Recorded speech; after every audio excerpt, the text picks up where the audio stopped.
Hi everyone, it's Paul from This Design That. Today we're going to be going over everything you need to know to get started foil printing at home. So this video is purely because of a commenter on my previous video, Ben. He asked me a question about foil printing and I answered it, and I said if you've got any more questions, feel free to post and I'll try and help you out. And he replied with a massive long list of questions here. I think I've got 11 questions from Ben all about foil printing. So I thought, seeing as he put in the effort to write up all of these questions, I'd make a video for him, and I think it will be useful for other people as well who are looking to get started with foil printing. So we've got a lot of topics to cover here. They're going to be timestamps so you can skip to any specific questions that you might want. Let's get into the first question. So how do you source your machines? Do you prefer new? Do you look locally? Or is it better to buy from somewhere specific? For me personally, I always buy secondhand. Pretty much everything you see in my studio is usually secondhand or I've made it myself. With these types of machines, they're not very popular. A lot of places have kind of moved away from that type of printing, and you see a lot of print shops closing up, or universities and things like that. People just trying to get rid of these things. They are big, bulky and heavy, so you can't post them easily, which means that they need to be picked up if you are buying it secondhand. So all of those reasons just means that you can get some really good bargains. Also, I'm not sure of many companies that are still actually making presses. I know that you can get some presses from China, and I think Kobo are a manufacturer based in Hong Kong that still make flatbed presses. But yeah, generally there are not many brands out there that are making ones for home use. Obviously, there's an industrial sector, but yeah, for people who are just doing this as a hobby or at home, there are not many brands out there. Also, another reason to buy secondhand is that they are relatively simple machines, so there's not really much that can go wrong with them. And many of the old presses, my one for instance is an old British made model. I think it's from early 1990s. It's made of solid steel plate. It's built like a tank, and it's probably going to last a lifetime, so you don't really need to worry too much about buying secondhand. Next question, what price range would you recommend? Is it worth spending to get certain features? So this will probably depend on whereabouts you're based. Best way to tell is just to go onto eBay, type in foil press and have a look at the sold listings in your local area, and just see how much they've gone for. If you're in a big city where there's more chance of people wanting something like this, and obviously the prices are going to go up. If you're in the middle of nowhere and someone luckily is selling it, then obviously you're probably going to be the only person that wants it, and therefore you can get it for cheaper. I'm based very close to London, so it means that we do actually have quite a good selection of foil presses. I think on eBay, if you look at sold listings, they range from about £300 to £600. Sometimes the bigger machines go for a little bit more. I paid, I believe, $400 or $450 for my press. It's kind of on the bigger end of a desktop foil press, so that's why it was a little bit more expensive. But I've seen ones, go for $200, $300. Just keep a lookout on eBay or any classified site, and you'll probably find a bargain. And to talk about whether it's worth spending on extra features, I'm going to answer this in the next question, which is, what do you look out for when buying? Are there good brand names, specifications, or specific qualities you look for? So in the UK, the most well-known brands that you often see crop up are Blockmaster, JT Marshall, and also Kobo. As I said, Kobo are based in Hong Kong, and they do still produce presses. Blockmaster and JT Marshall, I don't think they're in business anymore. They're old British brands. You might have different brands wherever you're based, but those are kind of like the three to look out for if you're in the UK. You might find them in the US as well. Now, to talk about specifications, what things you need to look out for. First of all, you want something with a toggle action. So I'll show you a little clip of how that works on my press, but basically a toggle action will mean that you will get consistent pressure with each time that you pull the lever. Do not buy a machine that does not have a toggle action. It's really as simple as that. You see a lot of these smaller machines that just use springs, and it just relies on you consistently pulling it down with the right amount of pressure each time. That is going to result in inconsistent pressure, and basically it's going to result in inconsistent prints. Now, there are two types of presses that you will see when you are shopping around. That is a platen press, and then you've also got a flatbed press. Flatbed presses will come with a sliding table, so you can pull the table in and out to place your bit of paper or your book or whatever onto the bed, and then you push it back in, and then you can press and you can print the foil onto it. A platen press is just like a clamshell basically. It just opens and closes like this. So you just end up slotting your your bit of paper onto it, you push it in and it comes out again like that. Now I think generally flatbed would be preferred because not only can you print on paper, but because you can adjust the Z height of the bed and the printing block, it means that you can fit things like books, you can fit small boxes in there. So that is definitely one of the positives to a flatbed. For me personally, I'm probably really only ever going to be printing paper and card, so a platen press does me fine, but I would really like a sliding bed that I could pull out and place my thing down on. I think it would just be easier to position things with that sliding bed. Also with a flatbed, you usually just have one big nut at the top to adjust the pressure. So it's a little bit easier to make the adjustments like that, because on a platen press, you've usually got 5 to 6 screws and springs at the back that position the plate. Because obviously it's a clamshell, it's coming down at an angle. It can be a little bit temperamental to get the pressure right as it's closing into the bed. But the good thing about a platen press is the speed of it. Obviously with a flatbed, you've got to slide that table in and out each time. With a platen, it's much quicker. You just take it out and you slot it in, print, take it out, slot it in. So it's a bit of a quicker operation. Like with my cassettes, for instance, I'm printing anywhere from 50 to 100 copies. It would probably take double the amount of time to print it on the flatbed as opposed to a platen. Now the other feature that you want to look out for, and it's something that I wish I did have, is a removable chase. So if you look at my press, for instance, it's just got a chunk of iron stuck onto the heater element. But if you have a removable chase, it's essentially a frame that you can pull in and out of the foil press. Now this allows you to mount different plates onto the press a little bit quicker and easier if you do need to do that. But also it allows you to use things like creasing bars. You can perforate paper, because you can buy bars that can be placed in this chase, which will allow you to use it in that way. And the biggest benefit of having a removable chase is that you can actually use letterpress type, and you can set the type in that chase, place it into the foil press, and then you can print with it. That would have been a huge benefit to me, because actually a lot of the foil printing I do is text. And what I have to do is I have to either use a polymer plate, and I need to expose the text onto the polymer plate, or as you've seen from my other videos, I will use my CNC machine and I will engrave the text onto a bit of aluminium or onto a bit of brass, and then I'll print with it. Obviously that's very, very time consuming, and to CNC engrave small text with a hobby desktop CNC machine is actually quite difficult, and there's really only a certain amount of detail and a size of type that you can go down to if you are doing engraving. So yeah, that would have been a huge benefit for me, and if I was buying a foil press again, I would definitely be looking for something with a removable chase. One more feature that I forgot to mention first time I was recording this, and it is very, very important, is to make sure that your machine has some sort of advanced feed mechanism. So on a lot of the Kobo and a lot of the flatbed type of presses, it'll actually have a motor and a advanced roll system. On my machine, it's purely mechanical. You just simply attach the foil to a drum at the bottom of the press, and every single time you push up and down on the press lever, it will actually wind the drum a little bit, which will pull the foil through, and you can set how much of the foil you want to advance. So basically, it just means that I don't have to manually do it. That is a really important feature if you are doing batches of prints. Next question, how do you store them? How much space do they take up? Are there any ways to make it take up less space? Storing them, I mean, just keep them indoors basically. As I said, they are built like tanks, these old British presses. There's not really much that can go wrong with them. It's just like pretty much any other kind of bit of machinery that you've probably got in your garage or your house. How much space they take up? Well, probably, the biggest desktop foil press that you would buy, it's probably an 8x5 press. And I mean, you can easily fit that on a desk. So they don't really take up too much space.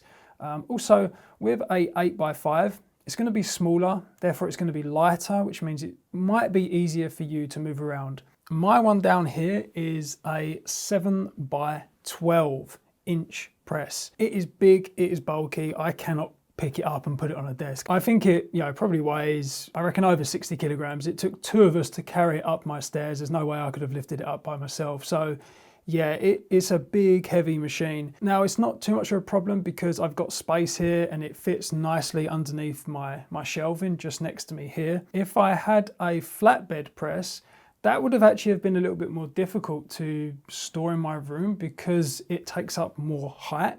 So I couldn't really fit it underneath my shelf, and I don't really know where I would have put it, to be honest with you. But basically, if you've got, some spare desk space, if you've got a room dedicated to this type of stuff, then you can probably fit a foil press in here. It's really not that big. Next question is, do they have any other uses, or does it just do hot foil? So they do have more uses, and I think that if you get one with a removable chase, then you can really do a lot of things with it, because it is essentially the same as a letterpress, as a desktop letterpress, like an Adana machine or something like that, because they just have a movable chase as well. You can set type, you could do printing with it. Obviously, the only difference between actual letterpress is that you have the automatic inking rollers that go over the chase and go over the type. Whereas with a machine like this, you would have to ink it manually with a roller between each press. But it is possible to use it for relief printing. And also, another thing you can do as well is you can do die cutting. Obviously, you need to get a die made up. They are quite expensive, but it is possible with these type of machines. So yeah, it's not just hot foil that they do. What sort of maintenance do they require? I've done no maintenance on mine whatsoever. As I said, it's built like a tank. It's very simple in its operations. There's not really that many moving parts to it. I guess the only thing would really be to just check that there's no rust on it. If you've got any of the paint chipping off or anything like that, that could get rusty. But if you've got it indoors, you've got it in a normal environment, there's really little that can go wrong with these things. Next set of questions is how to set up the artwork for the imprint. Does it need to be flipped? So yes, it does need to be flipped. If you're doing it yourself, that means that you need to flip the design in Illustrator or Photoshop or whatever you're using to make the actual design. If you are getting the die made, usually whoever you send it off to will just double check if it is flipped or if it isn't flipped already. How much fidelity can it achieve? So this really does depend how you get your die made. If you are doing it at home, like me, then there are two ways to make a die. You'd either be engraving on a CNC machine, the plate yourself, which is what you've probably seen me do on some of my other videos. From my experience, you need a very good CNC machine to engrave very fine details. My CNC machine is approximately about £1,500 if you was to buy it new, and it's from China, so the shipping would probably take up to 2,000 probably. I'm not confident engraving really fine details on that. You can see the video that I did on engraving brass, and that was really as small as I think I could go in terms of text and other fine details. If you don't have a CNC machine yourself, then the only other way to make a die is to use a photopolymer, and you want to get ones that are metal backed, and this will just help to transfer the heat better into the polymer. And with photopolymer, you can achieve a much better fidelity than what you can probably engrave on a desktop CNC.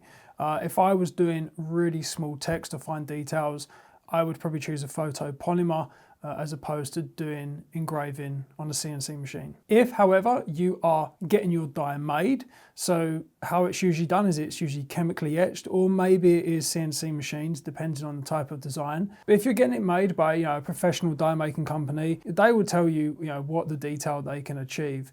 And if you are printing it at home as well, you've got to be wary of the capabilities of your machine. So for a manual press, your limitation is probably going to be 8x5. I know that mine is 7x12. Honestly, that is overkill. I'm never going to attempt to make a plate that is 7x12 and try and print with it, because there's no way I'm going to get consistent pressure across that entire area. Even 8x5, very rarely you're going to be making a plate that is actually 8x5 and you're going to be needing to kind of print the whole thing in one go. You generally want to avoid a die that has large areas that need foiling as well as small details. You're not going to get the consistent pressure because small details would not need as much pressure as like a large rectangle, for instance, as opposed to just a few small lines of text. So what you would do is you'd separate it into two dies, for instance. Generally, printing large flat areas onto paper on these desktop presses is very, very difficult. You can get specialist large area foils that I'm guessing they release easier and they require less pressure in order to release. Because the problem is that with these flat platen presses and the flatbeds, is if you're doing large areas, you can get, little air bubbles trapped underneath, and obviously that's going to result in, spots not being printed. It is just generally very, very difficult to print large areas of foil onto paper. It's also more difficult to print on uncoated stock. I only recently realized this. I always like to print with uncoated stocks purely because I can just get like really nice recycled or interesting textured paper. But for foiling, it really isn't that good. Now, you can get specialist foils that they basically have more adhesive on them, which means that they will work into obviously the contours of the paper better, so you can get a better adhesion of the foil onto uncoated paper.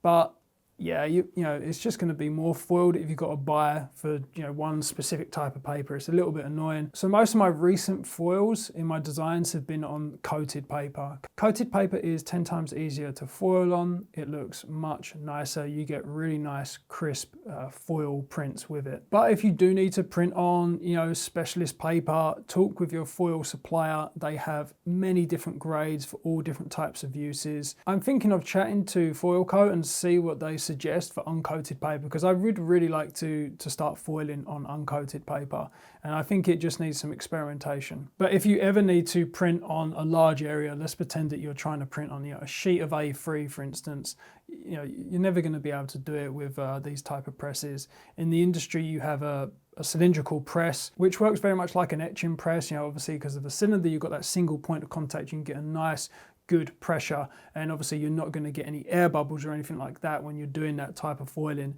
So in the industry, when you're doing big prints, it would usually be done on a cylindrical press. Next part of the question is, how many runs can you do on a single die? If you are making a metal die, then you really don't need to worry about it, because there are various different types of metals that you would use for this. I think magnesium is what is preferred for a cheaper die if you're getting it made through a die maker, and that would usually be like chemically etched, and that can last up to I think 30 to 40,000 impressions. And then there is a brass die, which is obviously it's much harder material, and they can last for up to like 100,000 impressions. So if you're getting a metal one made, and the same goes for the aluminium ones that I machine on my CNC, you don't need to worry about number of impressions. Photopolymer, to be honest with you, I haven't really experimented that much with it myself to do large runs. I really couldn't tell you with that. I would assume that it's probably going to last you a good couple of hundred impressions.